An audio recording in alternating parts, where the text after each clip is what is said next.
Stock మార్కెట్లో అపార అనుభవం ఉన్న ఏంజల్ బ్రోకింగ్ సంస్థలో డీమ్యాట్ అకౌంట్ ఓపెన్ చేసుకోండి. కేవలం 5 నిమిషాల్లో మీకు డీమ్యాట్ అకౌంట్ ఓపెన్ అయిపోతుంది. Zero cost. మీరు ₹1 కూడా పే చేయని అవసరం లేదు. కేవలం మీ దగ్గర ఉండవలసింది మీ PAN card, Aadhaar card, bank account. ఈ వీడియో కింద ఉన్న లింక్ క్లిక్ చేస్తే కేవలం 5 నిమిషాల్లోపే డీమ్యాట్ అకౌంట్ ఓపెన్ చేసి ట్రేడింగ్ కూడా స్టార్ట్ చేసేయచ్చు. సరోజ్ రాజ్ చౌదరి ఈ పేరు అందరికీ తెలియకపోయినా కొంతమంది మాత్రం టక్మని గుర్తు చేసుకుంటారు. ఎందుకంటే ఈయన Indian wild life legendary research come officer. అంతెందుకు పులులను లెక్కించే పగ్మార్క్ మెథడ్ ను కనిపెట్టింది ఇతనే. 2014 వరకు పగ్మార్క్ మెథడ్ నే వాడారు, ఇప్పటికీ వాడుతున్నారు కూడా. కెమెరాలు వచ్చిన తర్వాత ఒరిజినల్ రియల్ టైం పద్ధతులను వాడుతూ ఉన్నారు. చౌదరి తన జీవితాన్ని ఇండియన్ ఫారెస్ట్ వైల్డ్ లైఫ్ కే కేటాయించారు. ఈయన సలహాల కోసం ప్రపంచ వ్యాప్తంగా ఫారెన్ నిపుణులు, వైల్డ్ లైఫ్ రీసెర్చ్ సైంటిస్టులు ఫోన్లు చేసి తమ అనుమానాలను తీర్చుకునేవారు. ఇంతటి లెజెండరీ ఆఫీసర్ సరోజ్ రాజ్ చౌదరి ఒరిస్సాలోని Similipal tiger reserve founder field director గా పనిచేసేవారు. ఇది మయూర్భంజ్ జిల్లాలోని ఈస్టర్న్ ఘాట్స్ లో ఉంది. ఆ సమయంలో అడవికి దగ్గరగా సరైన విద్యుత్ సదుపాయం లేకున్నా జాష్పూర్ గెస్ట్ హౌస్ లోనే ఉండేవారు. అది ఆయనకు అఫీషియల్ బంగ్లాగా మారింది. ఈయన్ను మార్చే అధికారి ఉండేవారు కాదు. చౌదరి దగ్గర భయంకరమైన హైనా నుంచి మొసలి, ఒక కోతి, కుక్కతో పాటు ఇతర జీవులు ఆయన బంగ్లాలోనే నివసించేవి. ఇక ఆయనకు అత్యంత ఇష్టమైన జంతువు తనకొక్క బ్లాకీ. అది పులిలాగా ఉండేది. అయితే ఆ బ్లాకీకి ఒక రోజు ఫ్రెండ్ వచ్చింది. అదే ఓ ఆడపులి. ఆడపులి ఇంటికి ఎలా చేరిందంటే అక్టోబర్ 5, 1974లో కరియా నది పక్కన ఉండే గిరిజనులు దట్టమైన అడవిలో తేనె తీస్తూ ఉన్నారు. అందరూ చెట్లపైనే ఉన్నారు. సడన్ గా ఓ పులి తన 3 పిల్లలతో తిరుగుతూ కనిపించింది. పులిని చూసిన గిరిజనులు చప్పుడు చేయకుండా చెట్లపైనే ఉన్నారు. కానీ మనిషి వాసనను పులి సులభంగా కనిపెట్టగలదు. అందుకే అక్కడి నుంచి కదల్లేదు. దీంతో చేసేది లేక కేకలు పెడుతూ తమ చేతిలో ఉన్న ప్లేట్స్ ను చరుస్తూ పులిని బెదరగొట్టారు. పులి వేగంగా వెళ్లిపోయింది. అయితే ఒక పులిపిల్ల మాత్రం తల్లితో పాటు పరిగెత్తలేక నదీ తీరం పైకి ఎక్కలేక అక్కడే ఉండిపోయింది. దీంతో అలాగే వదిలేస్తే హైనాలు తింటాయని గిరిజనులు భయపడ్డారు. తల్లి పులి లేకుంటే అంతే సంగతులు. హైనాలు చుట్టుముట్టాయంటే వెంటనే చంపేసి తింటాయి. అంతెందుకు అడవి తోడేళ్లు కూడా చంపేస్తాయి. దీంతో ఆ 3 నెలల పులిపిల్లను సంచిలో వేసుకుని గిరిజనులు చౌదరి ఇంటికి వచ్చారు. తమకు దొరికిందని జరిగిన విషయం తెలిపారు. అది ఆడ పులిపిల్ల. దీనిని అడవిలో వదిలేస్తే దాని ప్రాణాలకే ప్రమాదం.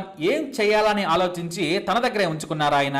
ఎందుకంటే పులుల ప్రవర్తన మీద ఆయన 25 ఏళ్లుగా రీసెర్చ్ చేశారు. చిన్నప్పటి నుంచి వాటిని పద్ధతిగా పెంచితే తమతో పాటే ఉంటాయని భావించి పెంచడం మొదలు పెట్టారు. దానికి రక్షణగా తన కుక్క బ్లాకీని ఉంచారు. పులిని తన సొంత కూతురిలా పెంచడం మొదలు పెట్టారు ఆయన. ఆయనకు తోడుగా తన బాబాయ్ కూతురు నిహార్ నళిని వచ్చారు. సోదరితో కలిసి ఆయన ఉండేవారు. ఆ తర్వాత పెద్దవుతుంటే నళిని చేత్తో తినిపిస్తే తప్ప తినేది కాదు ఆ పులి. మొదట పాల పౌడర్ లో నీళ్లు కలిపి తాపించేవారు. పెద్దవుతుంటే మాంసం అలవాటు చేశారు ఆయన. అది పెద్దదవుతూ ఉంటే దాని ప్రవర్తన మీద బుక్కుతో పాటు ఎన్నో ఆర్టికల్స్ రాశారు. వాటిని అంతర్జాతీయ స్థాయిలో రీసెర్చ్ కోసం వాడుకున్నారు. సోదరి నళిని చౌదరులతో హాయిగా పడుకునేది ఆ పులి. 4 ఏళ్లు వచ్చేసరికే భారీ ఆకారంలోకి మారిపోయింది. ఇక ఆ పులి తనకు మూత్రం వస్తే చాలు బయటికి వెళ్లి పోసి వచ్చేది. దాని వెనకాలే కుక్క వెళ్లేది. ఇలా ఆయన ఆడపులితో గడపడం మొదలు పెట్టారు. చివరకు కుక్క కంటే కూడా పులి తన కుటుంబ సభ్యుల్లో ఒకరిగా మారిపోయింది. దానిని ప్రేమగా ఖైరీ అని పిలుచుకునేవారాయన. ఎందుకంటే ఖైరీ నది పక్కన దొరికిన ఆడపులికి ఆ నది పేరే పెట్టారు. ఖైరీ లేకుండా ఒక్క క్షణం కూడా చౌదరికి గడిచేది కాదు. ఆయన మొసళ్ల నుంచి ఇతర జీవుల లైఫ్ సైకిల్ గురించి ఎన్నో ఆర్టికల్స్ రాశారు. అయితే ఈ పులిని 4వ ఏట ఓ రోజున అడవి లోపలికి తీసుకెళ్లగా అది మగపులి వాసనను పసిగట్టింది. మేటింగ్ చేసేందుకు కాసేపు పిచ్చి పిచ్చిగా ప్రవర్తించింది. దీంతో అది వయసుకు వచ్చిందని గ్రహించిన చౌదరి దానిని ఎలాగైనా సరే మగపులితో కల్పించాలని ప్రయత్నించారు. వెంటనే తన జీబును ఆల్టరేషన్ చేశారు. ముందు తన సీటు పక్కన కుక్క ఉంటే వెనుక బోన్ మాదిరిగా సెట్ చేశారు. జీబు స్టార్ట్ చేసి వెనుక బోన్ డోర్ తెరిస్తే చాలు ఎగిరి గంతేసి అందులో కూర్చునేది. అలా దానిని సెట్ చేశారు. అలా 4వ ఏట తన జీబులో పులిని తీసుకెళ్లి అడవిలో వదిలిపెట్టేవారు. మగపులితో కలిస్తే దానికి మానసికంగా బాగుంటుంది, పైగా పులి సంతతి కూడా పెరుగుతుందనేది చౌదరి ఆలోచన. దాని ప్రవర్తన ఆయన పుస్తకంలో రాసుకొచ్చారు. డేట్ వేసి మరి పులి యొక్క లైఫ్ ను రాశారు. ఇక ఇంట్లో ఉన్న సమయంలో బెడ్రూమ్ లో చౌదరి పక్కనే పడుకునేది. ఇక ఆయన సోదరి అలిసిపోయి కింద పడుకున్నా సరే పక్కనే వచ్చి పడుకునేది ఆ పులి. దాని వీపు రుద్దితే చాలు అలా కలిసిపోయి ఉండేది. రోజంతా ఎక్కువగా నళినితోనే గడిపేది ఖైరీ. అయితే ఒక ఒరిస్సా పేపర్ లో ఆయన పులితో ఇంట్లో ఉన్న ఫోటో ప్రముఖంగా రావడంతో అంతర్జాతీయంగా ఆ వార్త సంచలనం సృష్టించింది. దీంతో ఒరిస్సా ఫారెస్ట్ డిపార్ట్మెంట్ దీనిపై డాక్యుమెంటరీ తీసింది. చౌదరి తన పులితో ఎలా ఇంట్లో గడుపుతూ వెతుకుతున్నాడన్నది మొదటిసారి వీడియో రూపంలో ప్రముఖంగా ప్రపంచానికి తెలిసింది ఆ రోజే. నాడు దూరదర్శన్ లో ప్రతి వారం టెలికాస్ట్ అయింది. అలా చౌదరితో పాటు కైరీ కూడా పాపులర్ అయింది. చివరకు 5వ ఏట పులి మేటింగ్ కోసం తప్పిస్తుందని గ్రహించిన ఆయన తన దగ్గర ఉంటే అది మానసికంగా అలసిపోతుందని అడవిలో వదిలేసి వచ్చారు. అలా 5 సార్లు వదిలేసి వచ్చినా కూడా దారి వెతుక్కొని మరీ గెస్ట్ హౌస్ కి వచ్చేసింది. ఆ పులిని చూసి గిరిజనులు భయపడేవారు కాదు. ఎందుకంటే అది మనుషులను చూసినా సరే గాండ్రించకుండా కూల్ గా నడుచుకుంటూ వెళ్లిపోయేది. అలా ఎన్నిసార్లు అడవిలో వదిలేసి వచ్చినా ఇంటికే వస్తూ ఉండడంతో ఇక వద్దు అనుకొని తనతో పాటే ఉంచుకున్నారు. ఇంట్లో చౌదరి, నళిని, బ్లాకీతో పాటు కైరీ కూడా ఫ్యామిలీ మెంబర్ అయిపోయింది. ఎంతో సెన్సిటివ్ గా పెంచారాయన. ఇన్ఫెక్షన్లు రాకుండా అది తాగే నీటి నుంచి తినే తిండి వరకు ఎన్నో జాగ్రత్తలు తీసుకున్నారు. దానికి సంతానం కలిగితే చూడాలనుకున్నారాయన.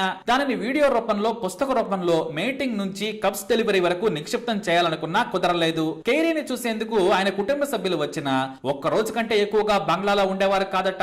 ఎందుకంటే పులి తన పంజాను చౌదరి ఛాతి మీద వేసి పడుకుంటేనే వీరి గుండె ఆగిపోయేదట. గజగజ వణికిపోయేవారట. ఇటు గిరిజనులు కూడా బంగ్లాకు రావాలంటే వచ్చేవారు కాదు. అయితే ఆ తర్వాత జరిగింది అసలు విషయం. మార్చి 28, 1981న ఆయనకు ప్రమోషన్ వచ్చింది. అంతేకాదు వైల్డ్ లైఫ్ పై ఇంటర్నేషనల్ కాన్ఫరెన్స్ ఉండడంతో చౌదరి ఢిల్లీకి వెళ్లారు. తన సోదరి నళినిని జాగ్రత్తగా చూసుకోమని చెప్పారు చౌదరి. కానీ అదే తప్పైపోయింది. 3 రోజుల ప్రయాణం కావడంతో ఆయన కంగారుగానే ఢిల్లీ వెళ్లారు. ఎందుకంటే పులి పక్కన తన సోదరి ఉంది. ఒకవేళ ఏదైనా ప్రమాదం జరుగుతుందా అని భయపడ్డారు. ఇక కైరాకు ప్రేమ వచ్చినా సరే తన సోదరిని వదిలిపెట్టేది కాదు. గంటల తరబడి నళినితోనే గెంతుతో ఆటాడేది. తిన్న తర్వాత ఎక్సర్సైజులు చేయించాలి. అందుకే ఆయన భయంగానే వెళ్లారు. అయితే సరిగ్గా చౌదరి ఢిల్లీలో ఉన్న సమయంలో ఒక పిచ్చి కుక్క ఇంట్లోకి చొరబడింది. కుక్క భయానికి తన కుక్క బ్లాకీని తీసుకుని గదిలోకి వెళ్లిపోయింది నళిని. కానీ గదిలో ఉన్న కైరా మీద పిచ్చి కుక్క దాడి చేసింది. పులి కూడా కుక్కను పంజాతో కొట్టింది. కానీ ఆ పాటికే 4 చోట్ల కరిచింది. దీంతో చివరకు తన కుక్కను వదిలిపెట్టడంతో భయపడి ఆ పిచ్చి కుక్క పారిపోయింది. కానీ అప్పటికే 4 చోట్ల కరవడంతో రక్తం బయటకు వచ్చింది. పసుపు రాసి కట్టుకట్టింది నళిని. ఇక్కడే మరో తప్పు కూడా జరిగింది. చౌదరి వచ్చే సమయం వరకు యాంటీ ర్యాబిస్ వ్యాక్సిన్ వేయించలేదు. అప్పటికే 3 రోజులు గడిచిపోయింది. ఆ తర్వాత చౌదరి వచ్చి గాయాలను చూసి కంగారు పడి డాక్టర్లను పిలిపించి వ్యాక్సిన్ వేయించారు. అయినా సరే వారం తర్వాత ర్యాబిస్ బారిన పడింది ఆ పులి. అంతర్జాతీయ డాక్టర్ల సలహాలతో వైద్యం చేయించినా బ్రతకలేదు. అప్పటికే కైరా వయసు 7 ఏళ్లు. అది చనిపోయిన రోజు నళిని, చౌదరియే కాదు బ్లాకీ కూడా నీళ్లు తాగలేదు. దానికి ఘనంగా అంత్యక్రియలు చేశారు. ఆ రోజు నుంచి ఆయన మానసికంగా కుంగిపోయారు. మనిషి కంటే ఎంతో విలువైన కన్నబిడ్డ లాంటి పులిని తాను నిర్లక్ష్యంతో పోగొట్టుకున్నానని బాధపడ్డారు. నళిని తన అన్నయ్యను పట్టుకుని క్షమించమని కన్నీరు మున్నీరైంది. జాతీయ స్థాయిలో కైరా మరణం సంచలనంగా మారింది. అయితే కైరా మరణం తర్వాత ఆయన రీసెర్చ్ చేయలేకపోయారు. మొసళ్ళు, హైనాలు, పులులు సహా ఎన్నో వాటిపై పరిశోధనలు చేసి ఆర్టికల్స్ రాశారు. కానీ కైరా మీద దిగులుతో రిటైర్మెంట్ కు ఏడాది ముందే గుండెపోటుతో చనిపోయారు Indian legendary IFS officer Saroj Chaudhary. నేటికి జాతీయ, అంతర్జాతీయ వైల్డ్ లైఫ్ లెజెండరీ ఆఫీసర్స్ లిస్టులో నెంబర్ 1 స్థానంలో ఉంటారాయన. చనిపోయిన తర్వాత కేంద్రం ఆయన వైల్డ్ లైఫ్ సేవలకు గాను పద్మ విభూషణ్ తో సత్కరించింది. ఒక ఆడపులికి చౌదరితో పాటు ఆయన సోదరికి ఉన్న సంబంధం ప్రపంచంలో ఎక్కడా లేదు. రేరెస్ట్ అంటే ఫైనెస్ట్ రిలేషన్ ఇన్ హ్యూమన్ హిస్టరీగా రికార్డుకెక్కింది. ఎందుకంటే ఎన్నో పులులతో ఎంతో మంది సావాసం చేస్తున్నారు. కానీ వాటికి రూల్స్ ఉన్నాయి. కైరాకు ఏ రూల్స్ లేవు. ఇంట్లో పని మనిషిలా బ్రతికేది. సరోజ్ చౌదరి ఆడపులి మీద ఉన్న డాక్యుమెంటరీ యూట్యూబ్ లో కూడా ఉంది. మీరు సైతం చూసి నాటి వారి బంధాన్ని చూసి ఎంజాయ్ చేయొచ్చు. మరి ఈ ఇన్ఫర్మేషన్ మీకు నచ్చినట్లయితే తప్పకుండా వీడియోని లైక్ చేయండి, షేర్ చేయండి, మా ఛానల్ ని సబ్స్క్రైబ్ చేసుకోండి.